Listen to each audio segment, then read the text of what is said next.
Hello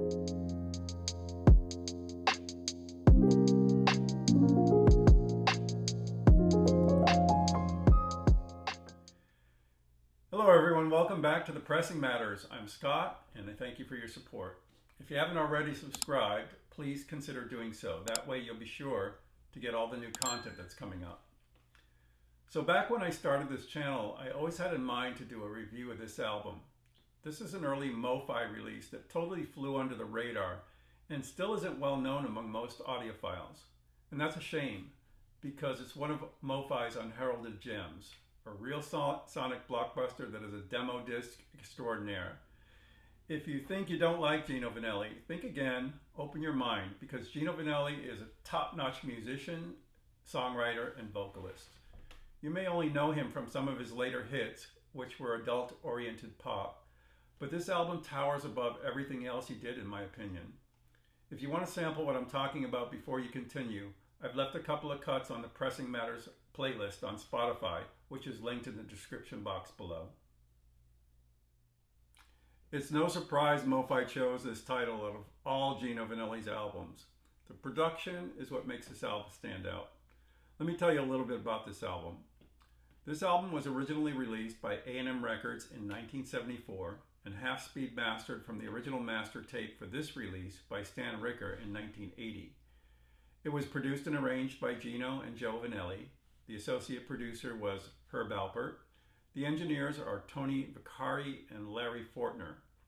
Personnel include Gino on electric piano and synthesizer, Richard Baker on organ, organ bass, and synthesizer, Graham Lear on drums, John Mandel on percussion, Tony Golia on congos and bongos, and Lonnie Hall on background vocals. Some of the sonic highlights sprinkled throughout this album start with the first track, titled People Gotta Move.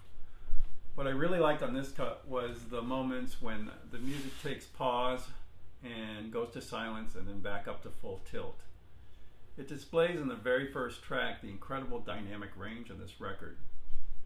That dynamic range is on display in the second cut, Lady, which is a softer, slower number, but has incredible dynamic shifts in both vocal and instrumentation. On the third track, Son of a New York Gun, there's actually a point in the music where it's going full tilt and you hear a police siren above the music. It goes with the theme.